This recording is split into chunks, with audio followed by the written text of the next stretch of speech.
Como é que é, pessoal? Sejam bem-vindos a mais um episódio do Moneyball Podcast. Desta vez estamos aqui com William Azulay e não com Sândio Fernandes. Estamos com um bocadinho de mais animação na introdução. Bem, hoje estamos aqui em mais um episódio com vocês com o intuito de debater determinados temas que ocorreram durante a semana. Tópicos quentes, material extremamente duro. Bem, não poderíamos... Prestações históricas que aconteceram ontem, nomeadamente. Mas isso já vamos chegar até aí. Mas não podíamos começar o nosso podcast sem primeiro abordar do tema do Bruno Fernando. Notícia que saiu hoje relativamente à sua estadia na NBA. Temos lido em algumas páginas que Bruno Fernando foi afastado da NBA. Isto é um erro, isto é uma leitura enganadora por parte dos blogs, seja o que for, e gostaria que vocês, Sândio, Wave Dawn e André, debatessem um bocadinho sobre isso. Balazo no Lucani. Lucani, enquanto não disser o que aconteceu na Noruega, não vou lhe falar. Mas sim. O que aconteceu foi que ele foi nomeado para a equipa de G-League dos Atlanta Hawks. E sinceramente, isso não é muito... Acontece normalmente com rookies, especialmente quando são picks da second round. Por exemplo, este ano os Bulls já tiveram Daniel Gafford na G-League 2 vezes para aí, e ele não ficou lá muito tempo. Tem tudo a ver com se os Atlanta Hawks cada vez sentem que não podem dar agora o tempo de jogo ao Bruno Fernando, então mandam-no para jogar para a G-League, porque mais vale estar a jogar do que não. Mas ele ainda faz parte dos Atlanta Hawks, está tipo emprestado. Certo. Wave Down, o que é que...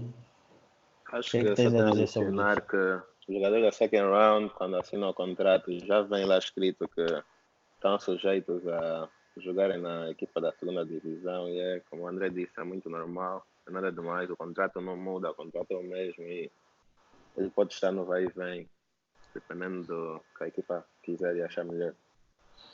Então é isso, eu acho que antes de nós escrevermos, informarmos as pessoas do que se passa, acho que devemos fazer uma pequena pesquisa, porque de certa forma estamos a passar informação, as pessoas que estão a fazer isso estão a passar informação falsa, porque ele não saiu da NBA, até porque nós temos exemplos de vários jogadores. O André até já deu o exemplo de alguns, de um jogador, o Daniel, e temos exemplos de outros. Temos o Middleton, temos o Siakam, temos o Van Vliet, temos o Quinn Cook, entre outros jogadores que tiveram nesse processo de G-League, NBA. Temos também o Alex Caruso, que está agora pelos Lakers, que subiu e também veio da G-League. Não significa que tu saíste. Por vezes é melhor tu estás numa situação onde tu jogas e podes praticar aquilo aonde vem, tipo, como é que eu posso dizer? Vêm as falhas do teu jogo, do que ficar no banco e não aperfeiçoar nada. Então acho que é uma boa oportunidade para o Bruno desenvolver o seu jogo. Boa sorte. E passemos agora para o próximo tema. Bem, esclarecido isto, acho que nós temos aqui um tema bastante polêmico. Eu não sei o que é que vocês acham, mas esta semana o Adam Silver esteve reunido juntamente com a Associação de Jogadores da NBA para discutir as novas mudanças que querem implementar em 2021, 2022. relativamente ao calendário, a criação de um campeonato durante a época, por volta de dia 28 de novembro até meios de dezembro,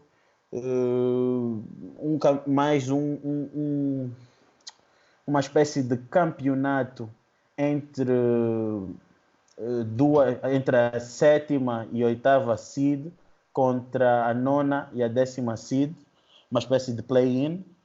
E depois a outra grande mudança seria no que toca na conferência, nos 4 finalistas das conferências. Seria feito uma espécie de sorteio entre os 4 finalistas, onde poderíamos ter uma final onde pudesse ter duas equipas da Conferência Oeste, como 2 equipas da Conferência Este. Eu gostaria de saber o que vocês têm a dizer sobre isso, quais são os prós e os contras desta proposta de Adam Silver. Acho desnecessária, já disse. Acho que em termos de diminuir os jogos, é bom para os jogadores, porque já costumamos ver muitos dos jogadores a terem problemas com load management, nomeadamente o jogador favorito do Wave Dawn, no Kawhi Leonard. E eu acho que diminuir os jogos se calhar vai ajudar nessa situação, porque a NBA é uma liga com muitos jogos. Em termos dos torneios, eu sinto que a informação não é muito clara, mas eu não acho que os torneios vão aumentar o número de jogos, porque eles dizem que vão diminuir os jogos de 82 para 78. Eu não acho que depois vão ter um torneio que vai adicionar mais jogos. Eu acho que os torneios vão se manter dentro desse número de jogos. O que vocês acham? Se o torneio for só entre 4 equipas, não tem como. O torneio são de 8, são 8 equipas. São 8 equipas. Como dizer que os playoffs não adicionam jogos? Adicionam, tem que ser jogos adicionados. São 8 equipas. Não, mas isso é diferente. Mas, ok. Não faz parte da regular season. Então, se está a dizer 78 jogos da regular season, não está a incluir mais nada tirando a regular, nem inclui preseason. Mas então quais são os jogos que eles vão tirar? Porque eles têm que jogar. Tu jogas 4 vezes contra a equipa da mesma conferência que tu jogas 2 vezes. Mas vai deixar de existir isso. Eles agora vão reduzir isso. Para tentar explicar como é que a NBA vai fazer esse sistema para diminuir os jogos.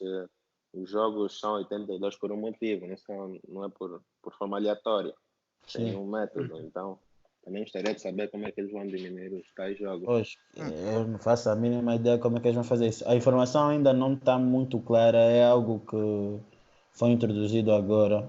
Mas a minha pergunta é, vocês acham que isto não iria colidir com, por exemplo, recordes que foram atingidos por certos jogadores antigamente e que agora podem ser atingidos novos recordes com a introdução de novos campeonatos, e isso pode, de certa forma, tirar o spotlight das antigas estrelas. O que é que vocês têm a dizer sobre isso? Mas isso não pode usar esse argumento, porque isso já vem acontecendo há muito tempo. Mas foi algo... Isto foi debatido, isso que eu estou a perguntar é algo que sim, não, mas eu estou a dizer, esse argumento, na minha opinião, não faz sentido. Porque se tu vês bem, antes também não existia a linha de 3 pontos, antes não havia as mesmas regras que há agora. Isso tudo, essas regras vão mudando o jogo. Por exemplo, agora é mais fácil os jogadores marcarem do que era há uns tempos atrás, nos tempos do Jordan e Kay, porque agora as regras ajudam mais os jogadores ofensivos. Então, tu podes olhar para isso e dizer tipo, agora é mais fácil marcar, então será que esses jogadores não devem ser olhados da mesma maneira? Epá, se calhar não, mas eu sinceramente acho que não faz assim tanta diferença. E pronto, e mais uma outra questão que eu gostaria de colocar. Vocês não acham que essa inspiração que a NBA está a procurar do modelo, essa inspiração do modelo de futebol europeu que a NBA e o próprio Adam Silver assumiu, está aí buscar, não com os incentivos financeiros, não torna um bocadinho a competição muito virada para o dinheiro. Não sei se vocês estão a perceber o que eu estou a querer dizer. Vocês não acham que tira um bocadinho de... estraga a essência do desporto? Eu acho que isso do incentivo financeiro é só para as equipas não tipo, nem sequer tentarem nesse torneio, estás a ver? Tipo, é para as equipas tentarem ganhar. Acho que tem mais a ver com isso do que incentivo financeiro só em si, estás a ver? Que o desporto é já algo competitivo, então acho que a competição não vai desaparecer assim. Eu acho que no final do dia vai ter sempre mais entretenimento para nós. Eu acho desde que não sacrifiquem a saúde dos jogadores em termos do físico deles, eu acho que está tudo bem em fazer estes torneios. Mas eu entretenimento até um certo ponto, porque também para NBA players só dinheiro, jogadores da elite, um dinheirinho de um campeonato não lhes diz nada, depois que eles não participam no FIBA, não participam em cenas do gênero, então vais ter mais entretenimento, como o Sandy disse, mas é um entretenimento de média classe, não é o level mais alto que é como os playoffs, algo assim, vai ser um entretenimento básico. Sim, mas é melhor do que jogos normais do regular season. Serão porque é assim, serão 8 equipas, das quais são vencedores das 6 divisões, e as outras 2 serão escolhidas de acordo com o recorde. Será um campeonato de 8 equipas, onde teremos quartos de final, semifinais e a final. É aquilo que eu pergunto.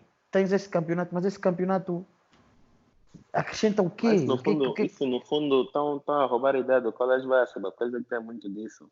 Exatamente. Tem o March Madness.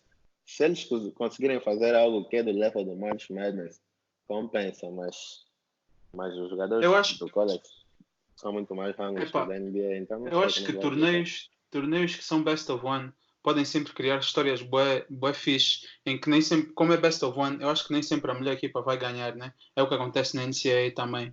E tipo, só assim tu já podes criar algumas histórias bastante interessantes. Um jogador ou uma equipa que tu não estavas nada à espera, que vai against all odds e ganha, e que eu acho que é como o Sandro disse, tem o seu valor de entretenimento e já é melhor do que os jogos de regular season que nós temos agora, que praticamente não são meaningless quando chegam a um certo ponto.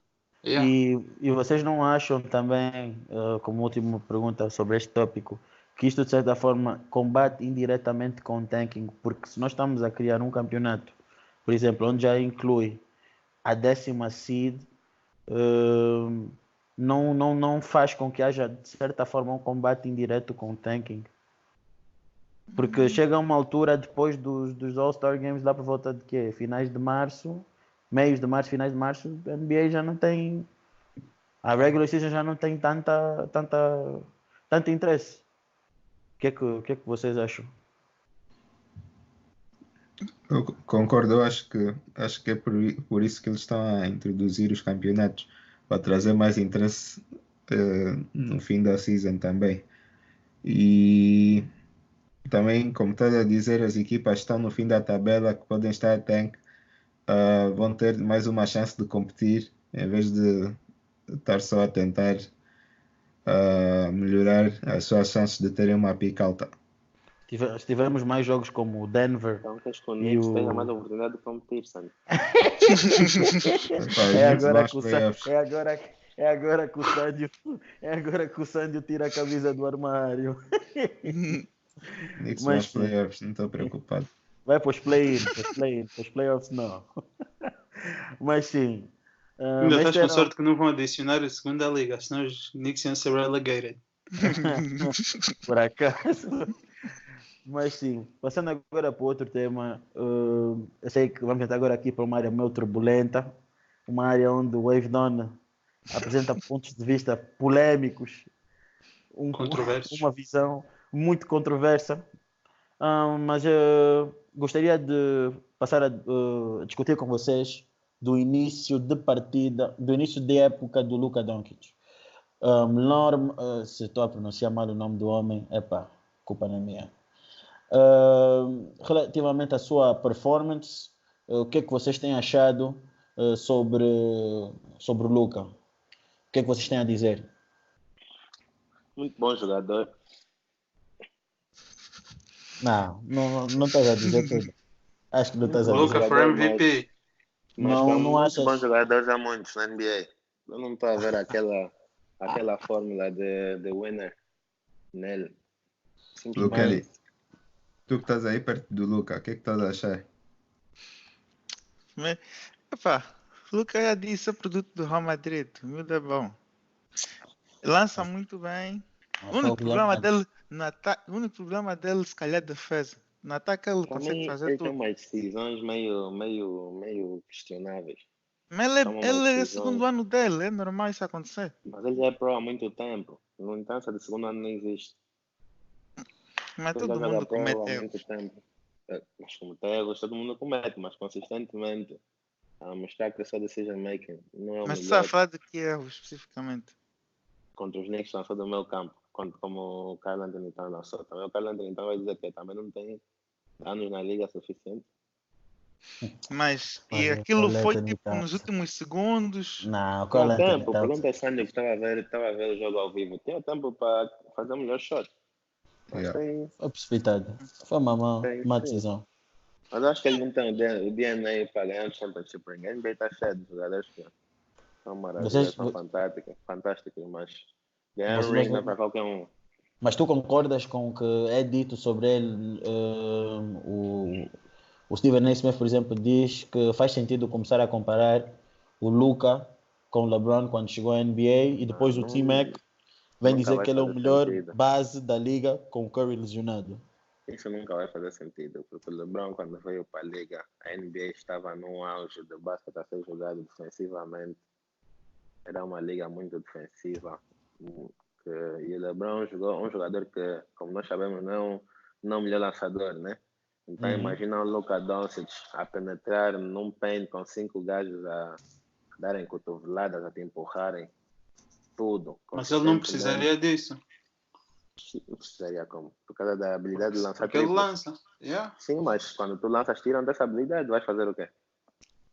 O James Harden contra os Bucks, o Wesley Matthews jogava atrás dele. Como é que isso funciona? Tá atrás dele para te forçar a basicamente fazer um layup, né? Como ele sabe que tem o Giannis e tem o Brook Lopez, que são dois bons paint defenders. O James Harden desenrasca-se com ele. É essa estratégia que os Bucks adotaram no jogo contra o Houston. E se fosse esse o caso, o Luka Doncic forçaria-o a ir para o paint. E ir para o paint não é para todos. Há lesões, há muito contato físico. E ia desgastar-se mentalmente, fisicamente, na época do LeBron, né? Por isso é que o LeBron fisicamente é como é. Sim, mas agora sim ele está fazendo maravilha, mas não tem como comparar um rookie LeBron ou o segundo ano do LeBron com o Luka Doncic. A liga era diferente. Para mim, a comparação depende da forma que vão comparar. Se for em termos de estilo de jogo, como era antigamente, claro que isso aí não faz sentido. Mas agora, se for em relação aos números, à produção, isso faz sentido. Sim, mas é isso que vocês olham. Os analistas só olham para os números. Nós, amantes de basquete, olhamos para o gameplay. E até eu falei isso com um dos meus amigos quando foi mencionado no chat. Um dos meus amigos foi ver o jogo do LeBron no sophomore e ele dizia o LeBron era uma máquina. Até ele uma máquina. Lightning fast. Não é como era. Atleticism de outro mundo. Claro, era mais jovem. Pegando nisso que o Wave Don está a dizer, olha, é bom dizer que essa comparação com o Luka não faz sentido para mim, porque o atleticism do LeBron faz com que essa comparação seja completamente posta à parte. O LeBron estava na segunda época dele a fazer 42 minutos, estava a average 27,77, estava a lançar 35% da linha de 3 com 49% de field goal percentage. Enquanto que o Luka está a fazer, que o Luka estava a fazer quê? O Luka está a fazer 33 minutos. 29, 11, 9. Está a dizer o LeBron fez 27, 7, 7. O que é que queres dizer com isso? O LeBron não joga point guard. O LeBron nunca jogou point guard na vida dele. Era exatamente isso que eu ia uma dizer. perspectiva diferente. Ok, desculpa. Ele jogando point guard, estamos a ver o discurso que ele está a fazer em termos de assistência e comandar o jogo. E todo mundo sabe que o LeBron nunca jogou a seu potencial máximo na regular season.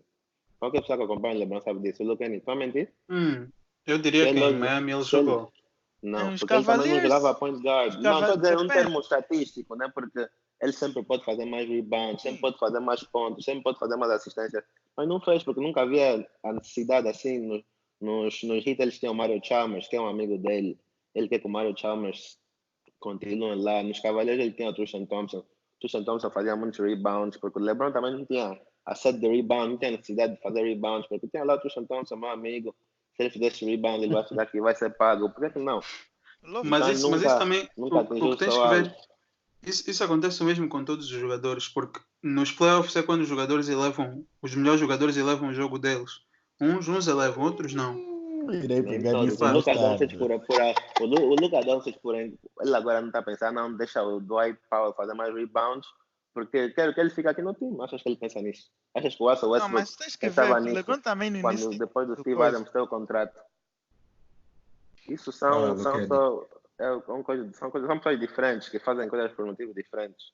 Não, eu digo, o LeBron no início da época da carreira dele, quando não tinha um time assim tão bom, ele também tinha que fazer mais. Então depende do nível do todo time. Mas não jogava point guard, a sua habilidade não era a mesma. Eu acho que a comparação mais justa com Luka é com Larry Bird.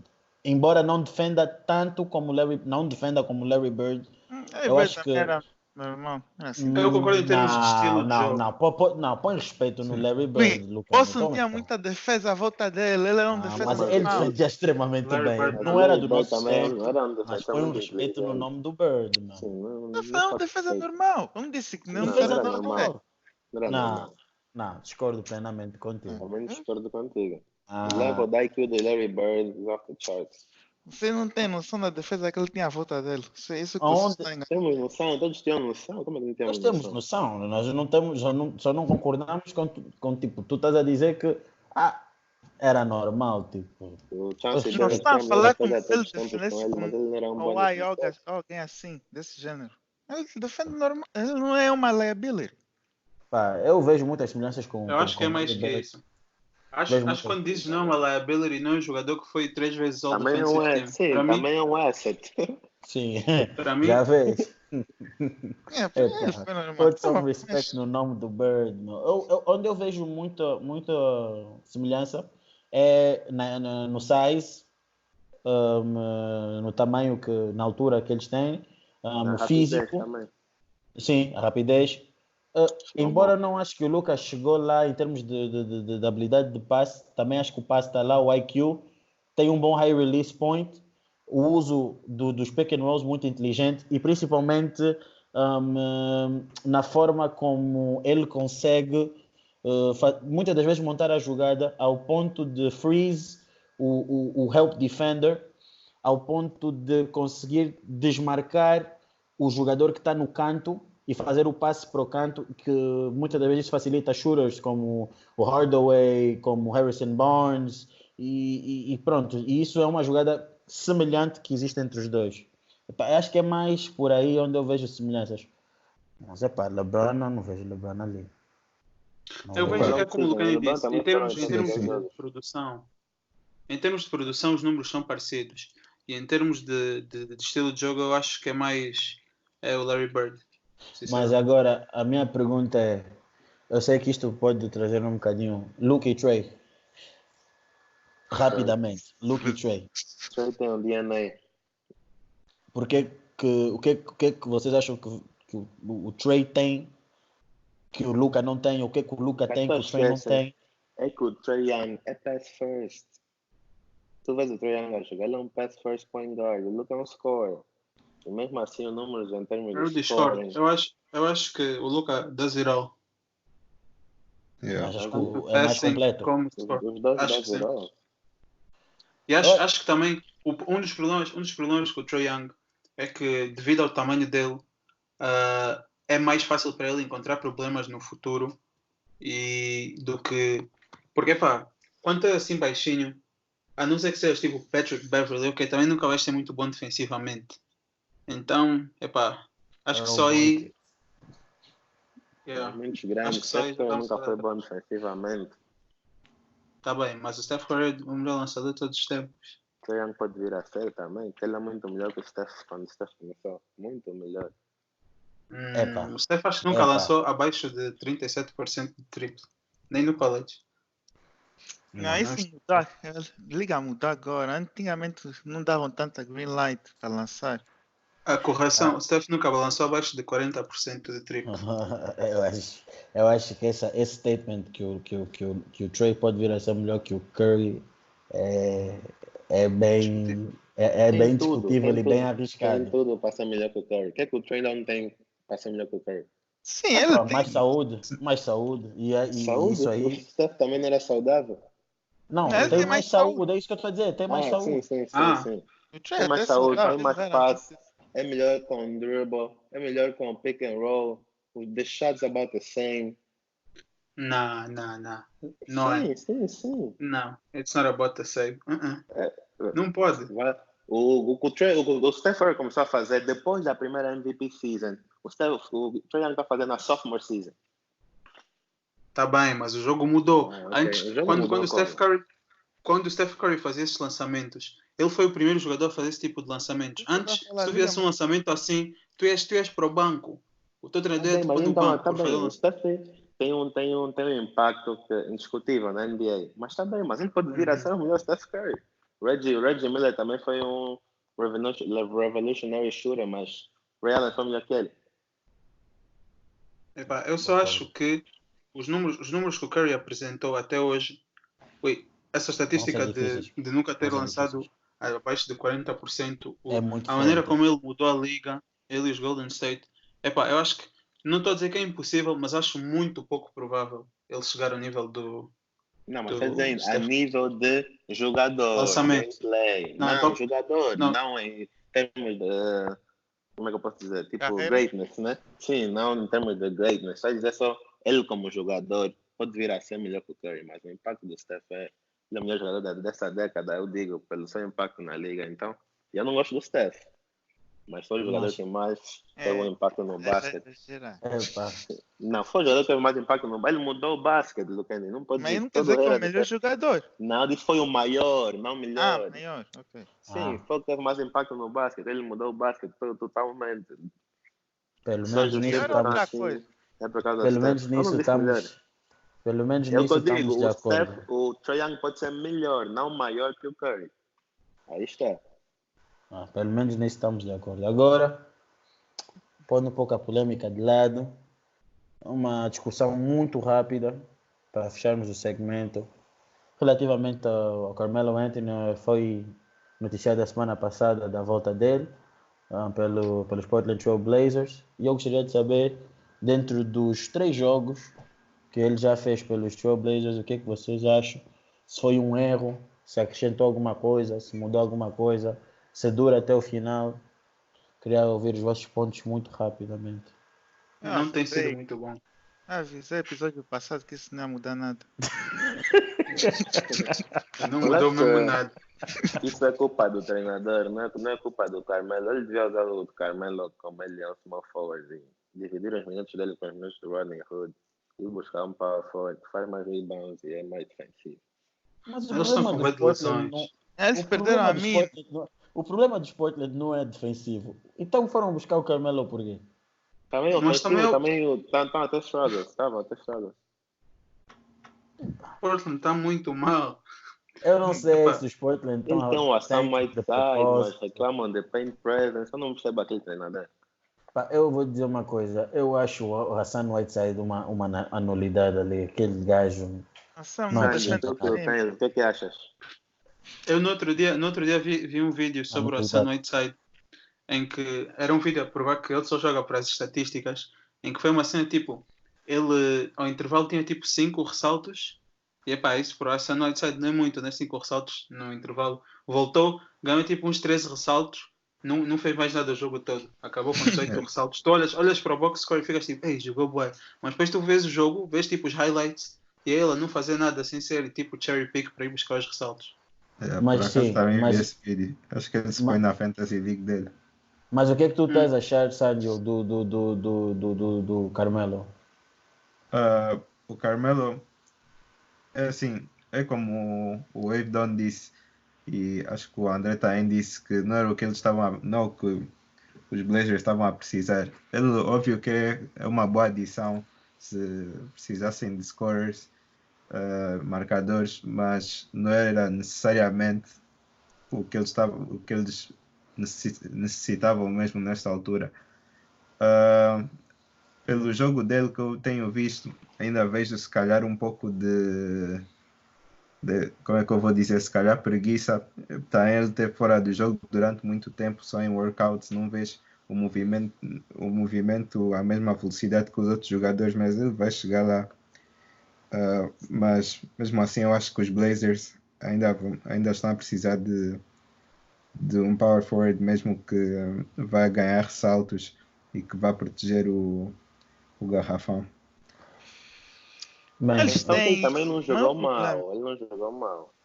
Sim. Simplesmente não completa a necessidade. Eles jogaram contra os Bucks. Até ele fez um bom trabalho no Giannis, considerando o Giannis. Não jogou mal, eu acho. Sim, concordo.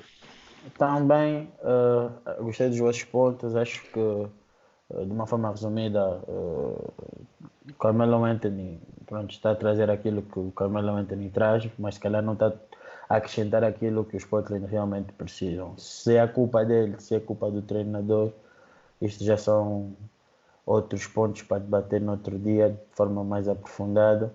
Fechamos aqui o nosso primeiro segmento e entramos agora para o nosso habitual intervalo. E até já foi.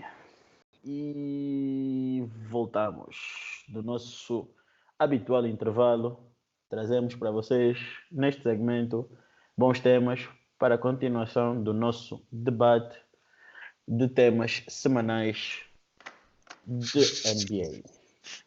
Bem, antes de continuar,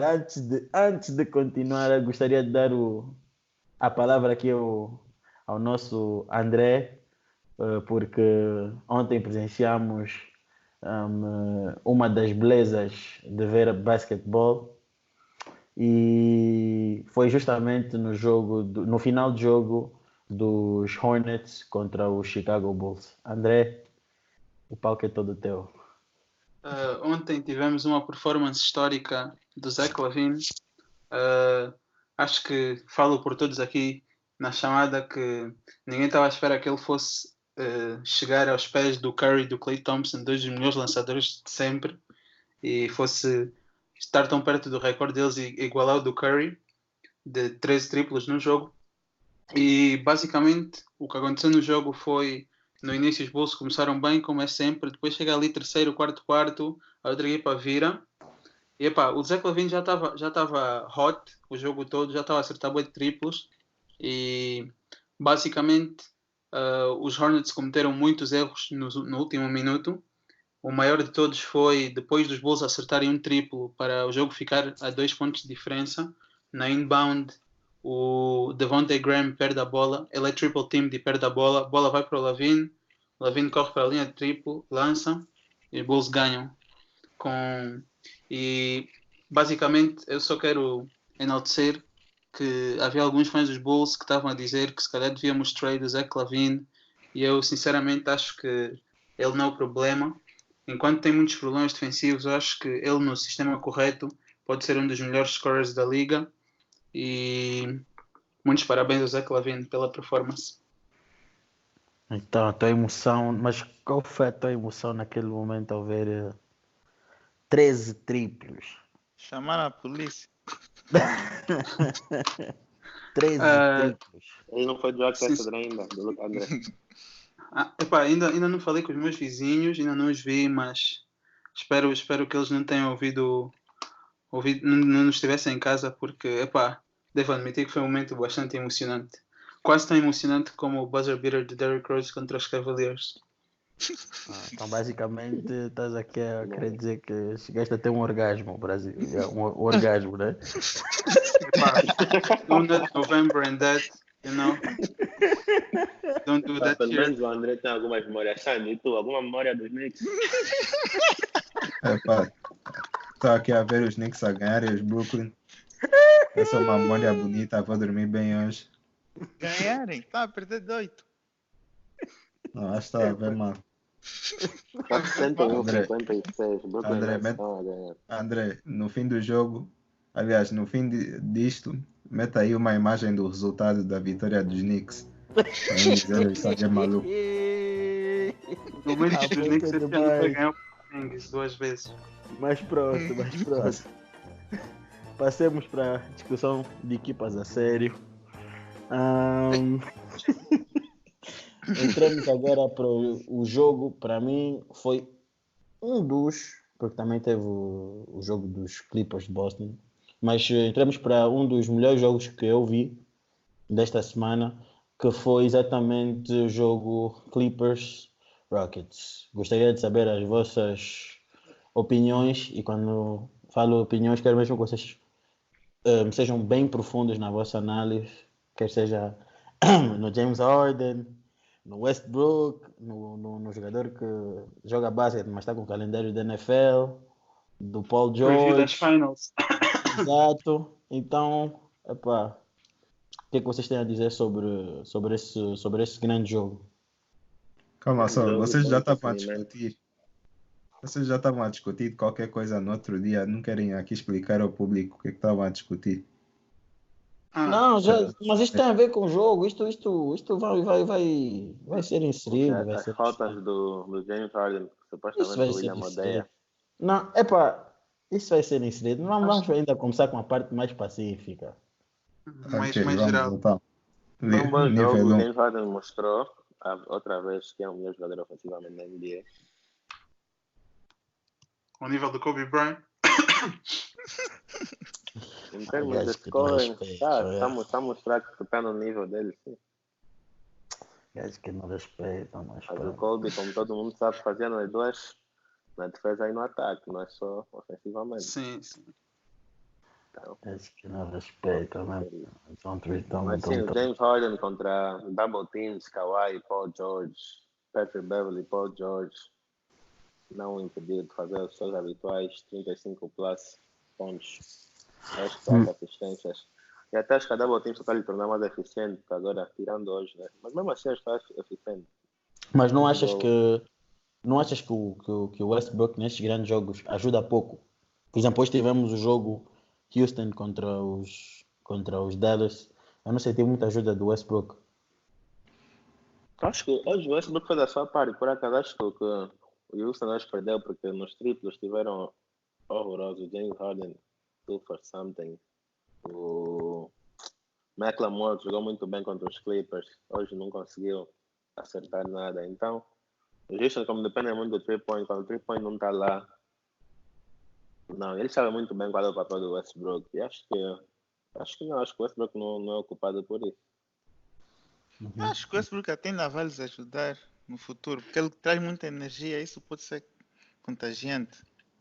Acho que às vezes os Rockets só jogam, tipo, não jogam, às vezes eles jogam, mas não estão a jogar como deviam estar a jogar com a mesma intensidade. Sem energia. Tem muita intensidade, Então acho que o Westbrook, principalmente nos playoffs, mesmo que ele esteja a fazer turnovers, coisas assim, acho que a energia dele vai ajudar os Rockets.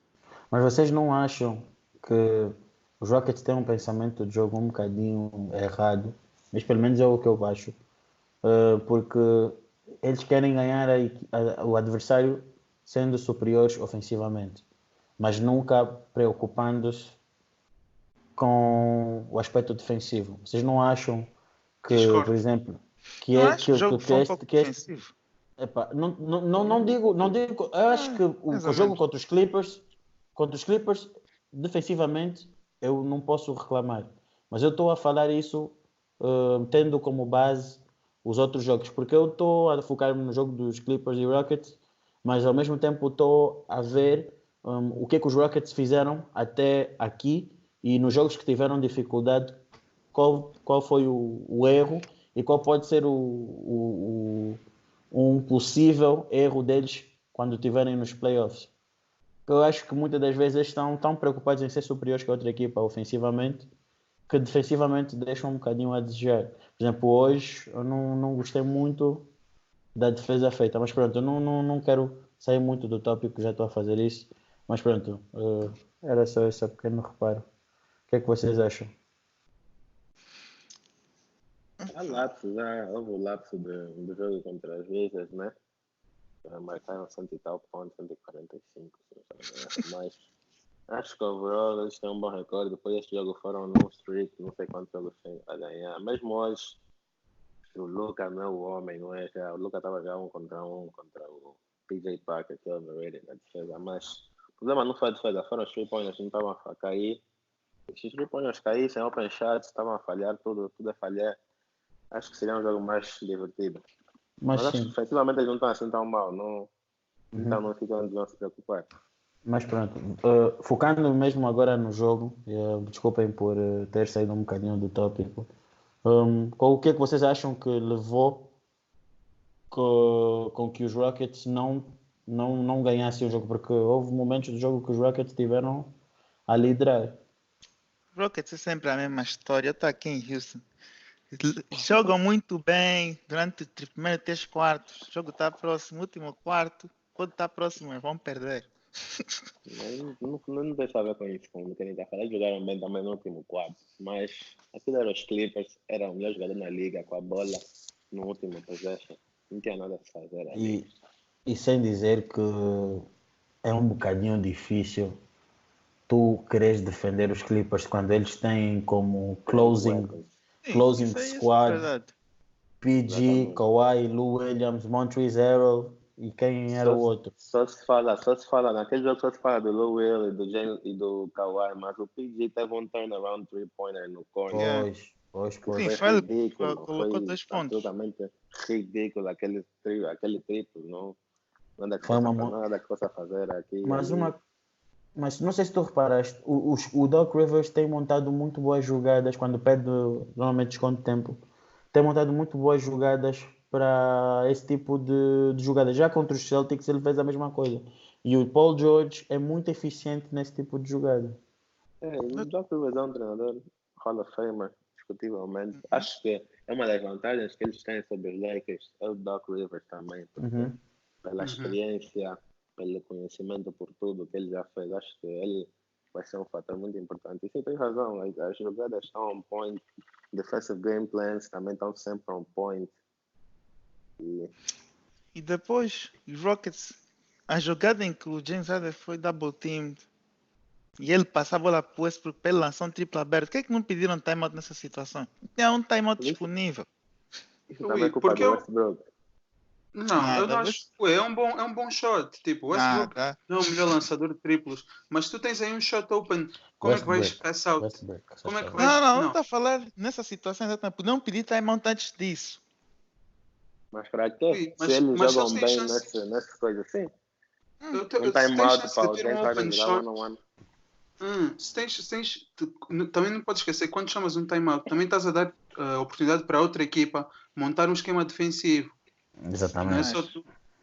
Especialmente quando a outra equipa são os Clippers. Eu acho que eles aí conseguiram o melhor lançamento possível. É um open 3. O Westbrook se calhar podia ser alguém melhor, mas não acho que seja mau shot. Ele falhou, mas vamos fazer o quê? Ele teve o open 3 exatamente porque a defesa não estava pronta, porque acho que o matchup dele estava distraído no paint. Não, o matchup dele estava com o James Harden, os dois estavam próximos. Foram fazer double team no James Harden, deixaram aberto. Sim, mas o Westbrook também durante o jogo havia layups que ele falhou por causa da energia. Acho que a energia dele também está ali. Acho que é uma boa coisa, mas acho que está lá a prejudicar. Que ele vai para o baixo como se fosse um moving truck, à espera de bater numa parede. Quando não bate na parede, que era o que o Lula estava a fazer, falha. Tá vendo? Tipo, está a antecipar o contacto, está a contar com o contacto não vem. Ele falhou tipo uns 3 layups no full court, porque o Lula não fez falta nenhuma, tirou-se da frente. O Westbrook quem pegou aquele jogo. Concordo, mas pronto. Agora, falando de uma coisa, foi muito debatido daquele jogo e pronto, nós próprios tivemos essa discussão há alguns dias e achamos interessante até trazer aqui para vocês, que está ligado muitas das vezes à forma como o Harden ganha as faltas. Sei que o Evan e o André têm uma percepção diferente, mas acho que é bom falarmos um bocadinho sobre isso, porque muitas das vezes nós ficamos naquela, não, é falta e acabou. Não é só porque o árbitro muitas das vezes diz que é falta, porque os árbitros também cometem erros. Bem, eu queria discutir precisamente uma das jogadas, e depois quando vocês virem no vídeo, teremos o prazer de pôr a jogada para vocês entenderem mais ou menos o que é que nós estamos aqui a debater, que é quando o Kawhi está a defender. Aquele foi em que quarto? No último. Deve ter sido nas últimas, ok. Em que o Kawhi, em que o James Harden consegue uma falta que lhe dá direito a 2 lançamentos livres. E eu pessoalmente acho aquela jogada uma jogada perigosa.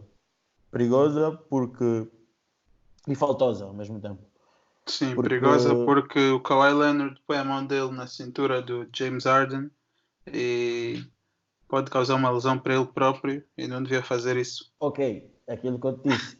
Falta é porque ele põe a mão na cintura, mas a partir do momento, e é isso que eu quero dizer, a mão é posta na cintura, que é para travar ou pelo menos incomodar a transição do Harden.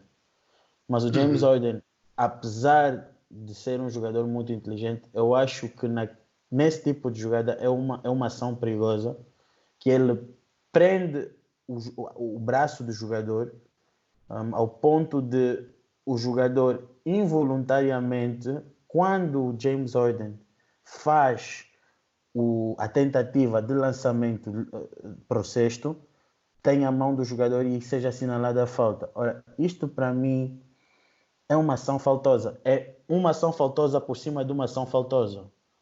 E tu estás a querer recompensar o indivíduo que também teve uma ação faltosa com 2 lançamentos livres. Isso para mim não está correto. Cada ação tem a sua reação, não? Pois. Então, se uma situação faltosa só acontece por causa de outra, como é que está a ser recompensado? Simplesmente assinalar a falta que deve ter sido assinalada. Lei do mais vivo. Não. Eu avisei. Exatamente. Eles cometeram crimes no mundo em termos de regras, mas um apanharam, outro não. E como tu disseste, é uma ação perigosa, mas isso é básico, isso é desporto. Muitas faltas podem ser vistas como perigosas. Quando alguém vai para fazer um smash, tu saltas para dar um tampão, é uma ação perigosa. Quando alguém salta, tu pões embaixo dele a undercut, a pedir um charge, é uma ação perigosa. Basta ver isso como o Evdon disse, de quando saltas para fazer um dunk e alguém salta para dar tampão. Basta ver o que aconteceu com Klay Thompson nas finals, que foi essa situação. Saltou para fazer um dunk, o Danny Green tentou dar tampão, caiu mal, torna ACL. Sim, até o ponto que quando tu lanças um triplo, alguém faz o close-out muito perto de ti, é uma ação perigosa, só assim que o Kawhi se lesionou. Então, Zaza Pachulia sends his regards. Sim, a ação perigosa, isso é um argumento que não é efetivo. Simplesmente é o rei do William. Não. Para mim, o mais justo nesse tipo de jogada é não recompensar absolutamente ninguém. Mas o que é deixar a jogada correr. Não pode deixar a jogada correr ali a contacto. Como é que vai deixar a jogada correr? É falta. Se há contato, há um contacto daquilo. É falta. Há contacto, mas vocês estão a perceber o que eu estou a querer dizer. O contacto é provocar. Tu também, quando não podemos meter nos vídeos, vocês vão ver, mas o Harden, eles, antes de pensar em fazer a falta, quando o Kawhi fez o handshake, pôs o braço na cintura, nem foi só a mão, foi já o pulso todo na cintura do James Harden. A mão esquerda do Harden, que é a dominant hand do Harden, que é a sua mão, estava embaixo do braço do Harden, certo, André? Do braço do Kawhi. Sim. O movimento natural para ele fazer um left-handed layup, a mão tem que ver, ele não vai tentar esquivar ou ir por volta do Kawhi. O Kawhi tem a mão ali, ele pode partir o braço, supostamente, como tu estás a dizer. Ele vai fazer um movimento normal, que ele levantar os braços e a mão da outra pessoa encontra-se lá. Olha, problema até. Não só. Esse tipo de jogada todo mundo agora faz. Eu já vi o Kevin Durant a fazer isso várias vezes. Eu não estou a dizer que só o Harden é que faz. Eu estou a censurar o movimento em si. O Harden faz. É um jogador que é um jogador. Tu tens de ver que eu vou falar do Harden porque é um jogador que eu sei que a especialidade dele é ganhar faltas. Logo, a minha análise nesse jogador é muito mais densa do que, por exemplo, um Kevin Durant. É só isso que eu estou a querer dizer. Por que entender que o Harden é bom a ganhar faltas? Por que ele é bom a ganhar faltas? Você é bom a ganhar faltas, ele é bom a ganhar faltas. Eu reconheço o Harden como um grande estudante do jogo, porque ele estuda as regras, ele sabe o que faz. Agora, também não é só estudante. Você, para poder ganhar faltas, tens que ser um bom score, um grande score. Sim. Que basicamente o defesa tem que cheat para conseguir te defender. Como o Harden começou, um dos movimentos que ele costumava fazer mais, mesmo quando ele estava em OKC, ele quando drive, ele estica a bola para a frente com as duas mãos. Sim. E espera, porque aí os defesas têm que tomar uma decisão. Ou tentam ir à bola ou não, e ele vai ter um open layup. Se eles tentam ir à bola, a maior parte das vezes vão tocar no braço dele e é falta. E aí não podes, porque a cena que a maior parte das faltas que as pessoas ficam a reclamar e dizem que ele procura as faltas, muitas das vezes são mesmo falta. Por isso, quer dizer, é aí onde eu reconheço a grandeza do Harden, que é ele conhece o livro de regras. Ele sabe quando é que ele pode se aproveitar de uma situação para que ela seja faltosa. Ele, quando precisa de 2 pontos, ele sabe como arranjar 2 pontos. E isso sim eu reconheço. Agora, eu não sou dos maiores apreciadores desse tipo de jogo. E, por vezes, e posso muitas das vezes reclamar de alguns lances que não sejam falta, mas na verdade são. Por vezes eu acho que o Harden procura faltas que não existem. Por vezes já mesmo faltas que não existem. Isso torna um bocadinho difícil defender o jogador. Tu vias algum tempo atrás jogadores a defenderem com os braços completamente para trás. Porque Don't reach. Mesmo, tá bem, vamos imaginar que não tenha sido falta, né? O jogador faz só um reach-in. Há jogadores que te fazem pagar pelo reach-in. Kyrie Irving, Damian Lillard. Vamos fazer pagar pelo reach-in, certo? Certo. Então, se tu estás a fazer um handshake, o Kawhi Leonard, que é um dos melhores on-ball defenders na liga, está a fazer um handshake, one-on-one situation, end of the game. O que é que tu vais fazer? Se mentir que sou melhor que o Kawhi, não. Vou tentar fazer um normal level com o right hand, com o help dele aí, help defense, ele vai me fazer pressão. Já estou desposicionado porque ele me empurrou um pouco. Me dá um toquinho, aquele toque que ele te dá quando tu vais, William. Uhum. Já decido muito bem o teu level, porque aquilo tira-te do ângulo. Na cintura, já tira o primeiro ângulo. A tua cintura é o teu centro de gravidade. Quando tu mexes, especialmente quando estás a saltar, isso é especialmente perigoso se estiver a saltar e alguém te empurrar na cintura, porque tu perdes o equilíbrio. E é por isso, eu acho que essa foi uma das outras razões que tiraram o handchecking. E pronto, como é que se diz? Para permitir mais jogadores ofensivos também. E esse é um movimento que já não é ilegal, está a ver? Não só é uma espécie de batota. Sim, quem pode achar, tu vendo assim, pode achar que não é só um handshake, mas um jogador, tu vai jogar basquete, e a pessoa que vai te defender fizer um handshake, vai sentir a diferença na defesa, é muita diferença. Sim, é uma espécie de batota, porque estás a limitar a velocidade do jogador. Isso também, o teu movimento fica muito mais devagar, se quiseres ir para o sexto com handshake. Mas sabes o que mesmo está a limitar? É o nosso tempo. Pessoal,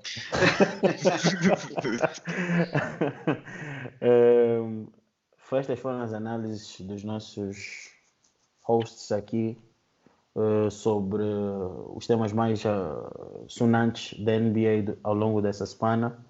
Muito obrigado pelas vossas críticas, pelos likes, pela partilha. Muito obrigado mesmo. Já sabem, qualquer questão, hashtag assuntos Moneyball, que procuraremos sempre responder. Pedimos desculpa hoje pela pouca fala do Sândio, pois o homem está a tentar... Está a suar um pouco. Está a suar um bocadinho. Mandou muita boca no início do podcast, mas o jogo não está a correr conforme ele pensa. É sim, ele é que está a ganhar. 67. Estou na NBA. Deixa de ser mentiroso. André, meta aí a imagem. Meta aí a imagem da vida. O Sândio, vamos aqui deixar uma pequena promessa a vocês. Se os Knicks tiverem mais do que 29 vitórias, o Sândio promete fazer um vídeo especial para vocês. Mas todos nós sabemos que isso não vai acontecer, mas pronto. Mas valia prometer o vídeo se eles não conseguirem as 29 wins. Acho que é mais correto, né? Se eles não conseguirem, né? Acho que é mais fácil. Obrigado. Olha, obrigado pelo currucho. Mas sim, sigam as nossas páginas. Estamos disponíveis nas plataformas digitais que temos mostrado a vocês. SoundCloud, Apple Music, Spotify e no... Acho de SoundCloud também. Então, qualquer coisa podem dirigir para a nossa página do Twitter, nossa página do Facebook, para o YouTube, onde nós também deixamos lá o canal, os episódios no nosso canal. E é tudo. Sigam-nos também no nosso MySpace e o LinkedIn. High Five e no LinkedIn. Epá, obrigado e até a próxima. Tchau. Antes de acabar, disseram que o Steph nunca lançou antes menos de 40%. Esse ano lançou 24%. Lá ainda não acabou. Desliga isso.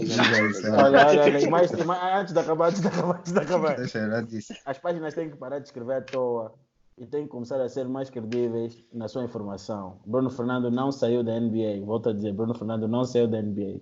Apenas passará algum tempo na G-League, onde irá trabalhar o seu desenvolvimento como jogador. Aprendam a falar em condições e a transmitir bem a informação. É tudo. 24%. 3 jogos. 4. Mas mesmo assim, nesses 4 jogos, 24%. Para acabar o forço depende do molho. E tu és